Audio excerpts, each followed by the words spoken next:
नमस्कार दोस्तों, आज के हमारे इस वीडियो में हम आपके लिए सुख अमावस्या, जिसे आषाढ़ अमावस्या के नाम से भी जाना जाता है, उसकी पौराणिक कहानी लेकर आए हैं। प्राचीन समय की बात है, किसी गांव में एक ब्राह्मण और ब्राह्मणी रहते थे। वह शिष्टाचार से अपना जीवन व्यतीत कर रहे थे। उनके घर में किसी प्रकार की कोई कमी नहीं थी, परंतु उन्हें एक दुख था। उनके कोई संतान नहीं थी, जिस कारण वो बहुत दुखी रहते थे। एक दिन ब्राह्मण ने वन में जाकर तपस्या करने का निश्चय किया और ब्राह्मणी से कहा, मैं तपस्या करने के लिए वन में जा रहा हूँ। तपस्या समाप्त होने पर मैं वापस आ जाऊंगा। ऐसा कहकर वो वन की ओर चला गया। घने वन में जाकर वह कठोर तप करने लगा। कई वर्षों तक तप करने के बाद उसके मन में वैराग्य उत्पन्न हो गया और उसने अपना जीवन समाप्त करने की ठान ली। ऐसा सोचकर वो मरने को तैयार हो गया। उसी समय उसके समक्ष तेज प्रकाश से सुख अमावस्या प्रकट हो गई और बोली, हे ब्राह्मण, तुम्हारे 7 जन्मों तक कोई संतान नहीं लिखी है, परंतु मैं तुम्हें 2 कन्याओं का वरदान देती हूँ।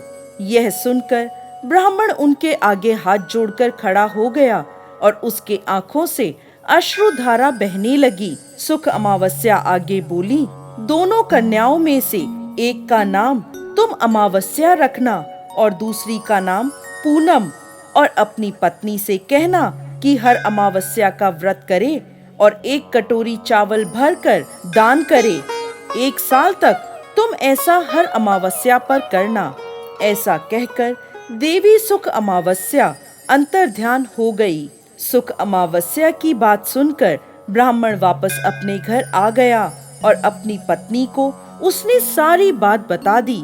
फिर अमावस आने पर दोनों पति पत्नी ने व्रत किया।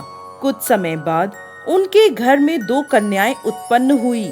ब्राह्मण ने एक कन्या का नाम अमावस्या और दूसरी का नाम पूर्णिमा रखा। जब वह कन्याएं बड़ी हो गईं, तो उनका विवाह हुआ। बड़ी बहन अमावस्या धार्मिक विचारों वाली थी। छोटी बहन पूनम भगवान में विश्वास नहीं रखती थी। बड़ी बहन के घर सुख समृद्धि का भंडार था।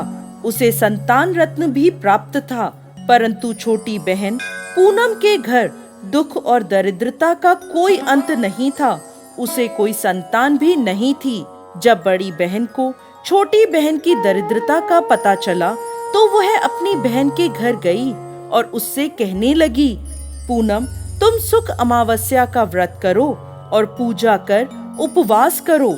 1 साल तक चावल की कटोरी भर दान करो। ऐसा करने से तुम्हारे घर में सुख समृद्धि का भंडार भर जाएगा। पूनम ने बहन के कहे अनुसार हर अमावस्या का व्रत करा और 1 कटोरी भर चावल हर अमावस्या पर दान करा।